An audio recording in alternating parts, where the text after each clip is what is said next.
प्यारे बच्चों, आज हम संत काव्य की प्रवृत्तियाँ करेंगे। कल के लेक्चर में मैंने आपको बताया था कि भक्ति काव्य की प्रवृत्तियाँ में आगे जो हम करेंगे संत काव्य की प्रवृत्तियाँ या सूफी की, कृष्ण की या राम काव्य धारा की, तो उसमें ये मिलती जुलती हैं।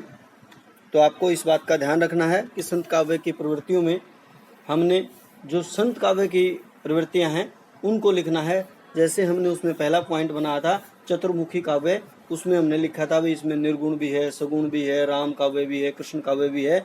लेकिन हम जब इसके बारे में लिखेंगे तो हम क्या लिखेंगे, संत काव्य में निर्गुण उपासना। तो सिर्फ और सिर्फ हमें निर्गुण के बारे में ही बताएंगे जब हम संत काव्य की बात करेंगे। तो करते हैं शुरुआत। निर्गुण संत काव्य से अभिप्राय उस काव्य से है जिसमें ईश्वर का न तो कोई नाम है, न कोई रूप, न कोई आकार। निर्गुण, जिसके अंदर कोई गुण न हो, न आकार, न रूप, न कोई नाम। जिस कवि ने इस तरह का काव्य रचा उसे उस काल में निर्गुण संत कवि कहा गया। हिंदी की संत काव्य परंपरा अपने पूर्ववर्ती सिद्धों, जैनों से वर्ण व्यवस्था खंडन, जैनियों से नारी निंदा, ये उन्होंने क्या लिए हैं, विरासत में लिए हैं। किसे लिए? जैनियों, जो जैन धर्म के लोग थे, उन्होंने वर्ण व्यवस्था का खंडन किया। आगे चलकर संत काव्य में भी जैन व्यवस्था का खंडन किया गया है। जैनियों से ही नारी निंदा, जो जैन धर्मी थे वो नारी निंदा करते थे, उनसे लिया। नाथों से योग साधना का जो इन्होंने प्रचार किया वो नाथों की देन दी। अपने समकालीन सूफी कवियों से प्रेम और समाज से क्षोभ प्राप्त कर प्रकट किया है। इस प्रकार के पहले कवि संत नामदेव हैं। सबसे पहले कवि कौन है? नामदेव हैं। जबकि अन्य कवियों में कबीर, रैदास, धर्मदास, मलुकदास, नानक, सुंदरदास इत्यादि। भक्ति काल के निर्गुण संत परंपरा में यूं तो अनेक कवि हुए हैं, परंतु कबीरदास जी इसके प्रतिनिधि कवि हैं। कबीर एक अक्खड़ और क्रांतिकारी कवि थे। इनका संपूर्ण काव्य बीजक में संग्रहित है। इन्होंने अनेक विभिन्न प्रकार की रहस्यवादी उल्टवासियां भी कही हैं। इनके काव्य में कई भाषाओं का प्रयोग भी हुआ है। वे समाज में फैले हुए विभिन्न आडंबरों, माया आदि के प्रबल विरोधी थे। कबीर सहित तमाम अन्य संत कवियों के साहित्य के आधार पर संत काव्य में निम्नलिखित प्रवृत्तियां पाई जा सकती हैं। सबसे पहले आती है निर्गुण उपासना। कहने का मतलब है जो हमने भक्ति साहित्य में चतुर्मुखी विकास लिखा था उसका सिर्फ एक पॉइंट ही यहाँ वर्णन करना है कि निर्गुण उपासना। संत काव्य की मूल प्रवृत्ति निर्गुण ईश्वर की उपासना है। यही वह केंद्रीय प्रवृत्ति है जिस पर संत काव्य की अन्य प्रवृत्तियां आधारित हैं। संत कवियों के अनुसार ईश्वर का कोई रूप, कोई आकार नहीं है, न वह जन्म लेता है, न उसकी मृत्यु होती है। वह संसार के कण कण में व्याप्त है। अतः वे निर्गुण निराकार ईश्वर के समन्वय पर बल देते हैं। कबीरदास जी की पंक्तियां, निर्गुण राम जपूरे भाई, अवगति की गति लखी न जाई। यही नहीं, इन संत कवियों के अनुसार ईश्वर का कोई नाम भी नहीं है। हालांकि उन्होंने अपने काव्य में राम, गोविंद, मुरारी, हरि, गोपाल, गिरिधर आदि शब्दों का प्रयोग किया है, परंतु ये किसी विशेष देवता के नाम पर न होकर ईश्वर के पर्यायवाची हैं। इन्होंने अपनी पंक्तियों में कहा है, दशरथ सूत तिहु लोक बखाना, राम नाम का मरम है आना। वो कहते हैं दशरथ सूत तिहु लोक बखाना, तीनों लोकों में दशरथ के पुत्र राम का बखान होता है, राम नाम का मरम है आना। लेकिन तुझे जो राम नाम का जो असली रहस्य है उसे अभी जानना बाकी है। इसकी दूसरी विशेषता बनती है ज्ञान का महत्व।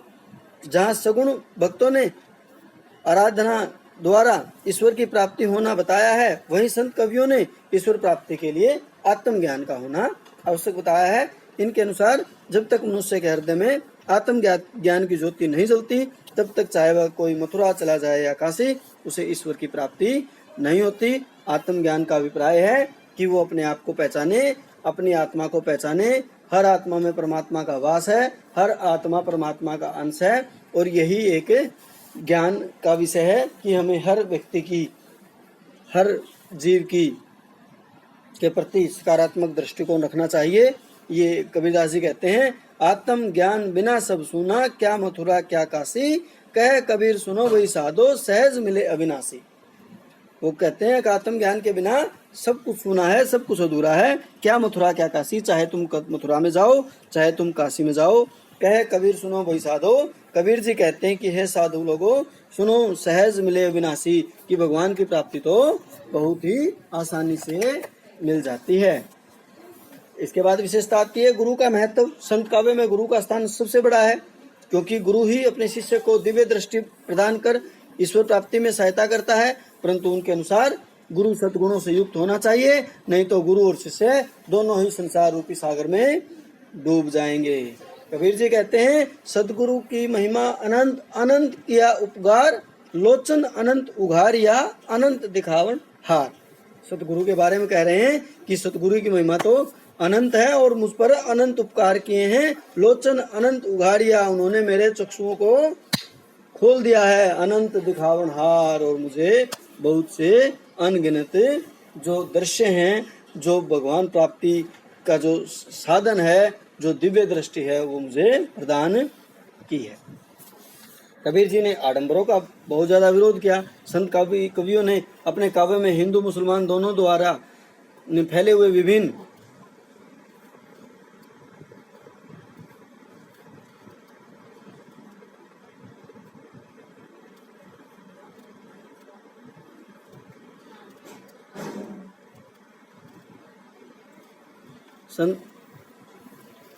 आडंबरों का विरोध किया है।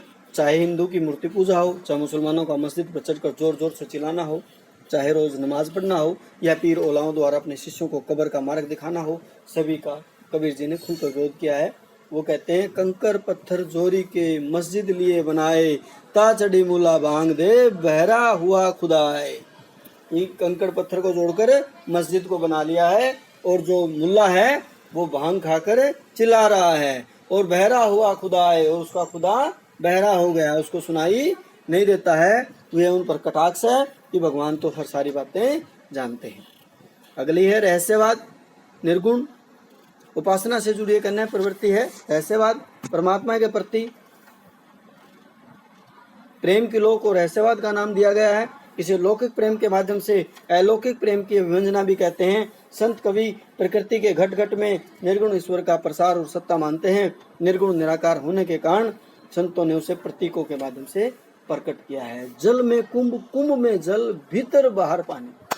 कितनी सुंदर पंक्तियां हैं। जल में कुंभ, कि पानी में क्या है, मटका है, और कुंभ में जल और मटके में भी पानी है। भीतर बाहर पानी, फूटा कुंभ, जैसे ही मटका फूटा जल जल ही समाना, और पानी कहाँ समा गया, जल में ही समा गया। यह तत्कथौ ज्ञानी, यही ज्ञान है कि मनुष्य की जो आत्मा है वो परमात्मा का ही अंश है, और जब मनुष्य की मृत्यु होती है तो आत्मा का मिलन उसके परमात्मा के साथ हो जाता है। तो ये पंक्तियां बड़ी सटीक हैं। जल में कुंभ, कुंभ में जल, बाहर भीतर पानी, फूटा कुंभ, जैसे ही घड़ा फूटा जल जल ही समाना, पानी पानी में ही समा गया। यह तत्कभू, यानी यह सभी ज्ञानी ज्ञान का विषय है, ज्ञानी लोगों का विषय है। आगे आता है वर्ण व्यवस्था का विरोध। संत कवियों के अनुसार धरती के सब मनुष्य ही नहीं, सब प्राणी ही ईश्वर की संतान है। अतः जो लोग जाति पाति के आधार पर मनुष्य का अस्तित्व मानते हैं, उनका वो खुलकर विरोध करते हैं। कीड़ी से लेकर हाथी में समानता देखने वाले संत कवियों ने वर्ण व्यवस्था का घोर विरोध किया है और उन पर करारा प्रहार किया है। वो कहते हैं, जाति पाति पूछे नहीं कोई, हरि को भजे सो हरि का होई। क्या कहते हैं कबीर जी कि जाति पाति को कोई नहीं पूछता, जो भगवान को का भजन करता है सो हरि का होई, वो वही व्यक्ति भगवान का हो जाता है। इसके बाद अगला पॉइंट आता है माया के प्रति दृष्टिकोण। संतों का माया के प्रति दृष्टिकोण नाथों से प्रभावित है। उन्होंने नारी को माया का रूप मानकर उसे विष की बेल, ठगनी, दुर्गम घाटी कहा है। उन्होंने कनक और कामनी को भी माया का रूप माना है और दिखान सतलों पर नारी की भी निंदा की है। वो कहते हैं, नारी की छाई पड़त अंधा होत भुजंग, कबीरा तिन की कहा गति, जो तीन नारी के संग। हालांकि संतों ने अपने काव्य में सती नारी की प्रशंसा भी की है। पतिव्रता मैली भली, काली कलुची कुरूप, पतिव्रता के रूप पर 12 कोटि स्वरूप। उन्होंने पतिव्रता नारी की खूब प्रशंसा की है। उन्होंने कहा कि पतिव्रता जो नारी है, चाहे उसका रंग काला हो, चाहे वो कुरूप हो, चाहे वो मैली हो, लेकिन पतिव्रता नारी के रूप पर वो क्या कहते हैं, 12 कोटि स्वरूप, करोड़ों सुंदरताओं को वो न्यौछावर करते हैं। आखिरी पॉइंट बनता है इनका भाषा। संतों की भाषा जनसामान्य की भाषा है। संत कवि घुमक्कड़ थे, अतः इनकी भाषा में अनेक प्रदेश की बोलियों के शब्द आ गए। इसलिए इनकी भाषा को सुदुकड़ी खिचड़ी भी नाम दिया गया है। इनकी भाषा में सभी प्रकार के अलंकार, रस, छंद, काव्य गुण, सब शक्तियों का खुलकर प्रयोग है। प्रतीकात्मक इनकी भाषा की अन्य विशेषता है। इनकी रचनाएं मुक्तक होने के कारण इनके काव्य में गीति शैली का भी खुलकर प्रयोग हुआ है। निष्कर्ष रूप से हम कह सकते हैं कि इन उपयुक्त विशेषताओं को देखने के बाद निर्विवाद रूप से कह सकते हैं कि संतों ने अपने काव्य के माध्यम से समाज में फैली हर जातिगत, धर्मगत, संप्रदायगत, पूजागत सभी प्रकार की विसंगतियों पर प्रहार किया है और समाज को स्वस्थ और मर्यादित रूप प्रदान करने का भरपूर प्रयास किया है।